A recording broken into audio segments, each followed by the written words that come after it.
Hai ma'am punamapu khuramjari ma'am ngasisu anova video ama pura lae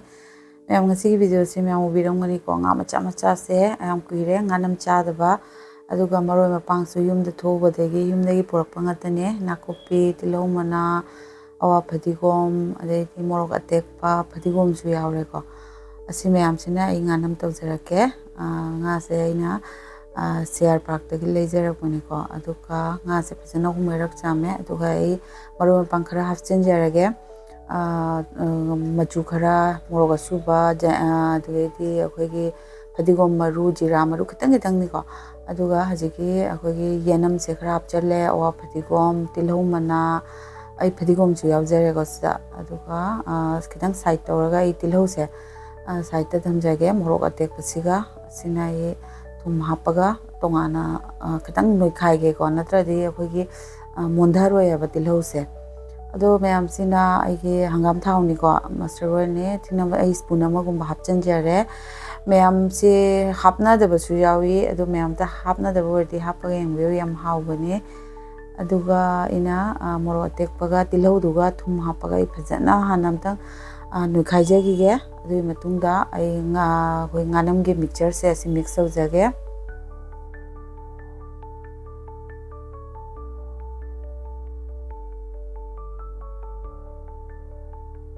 ma'am phajana ai mix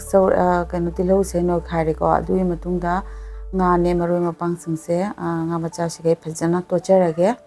adugi matungda amu gengminarasi ma'am noiba hobadai manamde yam nungsire yam hawdo male ado ma'am ai totpa loire ko ma'am se ubiri se ma'am ubada nokningamgani ko se la ni ko ai makhagi se yumdai kanghalaga purakpane aduga sina akoigi jenghang mana jenghang la ni ko sisu adai kanghalaga purakpane aduga na sina akoigi napu oirap change ko adai kanghalaga purakpage yamsu kangdriba aduga chamjare phajana aduga ai thau haifetang tesanjari se taidrasu yai parin nga se napsanjadna baini ko aduga nga se hapchalaga phajana sandoge ko aduga yengminarasi yombadamu ma'am ai video se yengbada nungaragadi like share subscribe tawba kaubino aduga share su tawbiyo sumaina phajana sandokjare ko do yamna di than jade ko aina khunna nami se khara pa bai ni khara yang na munna bai ni ko yam thara di nga se horan mulloy ba kuina su changani ado jaina se akhoi gi jangla se hana side mari maktai na jomsan jare ko yoma matungda kai akhoi la akang ba se ma'am la se fresh leiraga di yam phagadabani sidadi la se leitabagi ni aina tawise yum sunda already yam nungaina la khangde jangla khangde marang kaina phangadaba sidadi phangdabagi ni do akhoi foil na jomi se la leiragadi la na loina romba yai ko la leijadabagi ni ma'am ai gi se nongna bino ado aina jangla ga la sigana yoma matungda mathak siga ina foil sina yomjanjarage phajana horan aina khangda nganam je namba matamda akhoi tholak baini ko aina tawjaise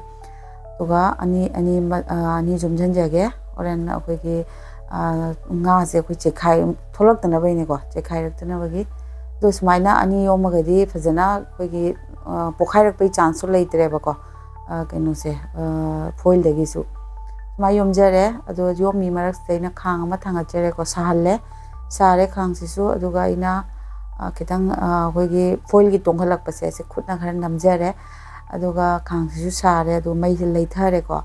aduga aina sumaina alumba pora mathakta nalle adu ahan badadi aise medium flame da thamjare ko aduga aise amura ondho khare ma'am ai yenghanja hodre aduga ondho ba matungda de ai low flame da thamjare ko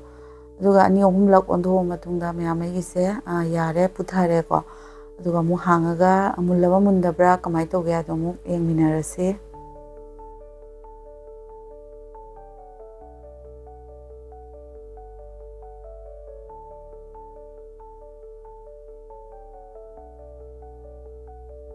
ma'am hangbadana manamse satina nungsirebo akhoi nganam ge ma leitra akhoi mama oina ga yumda nampado yam ningjengai do ma'am sungai oire tesu tawraga yengjarake yamna tesu tawraga yenge yam satina hawre thum morok chepchare ba ko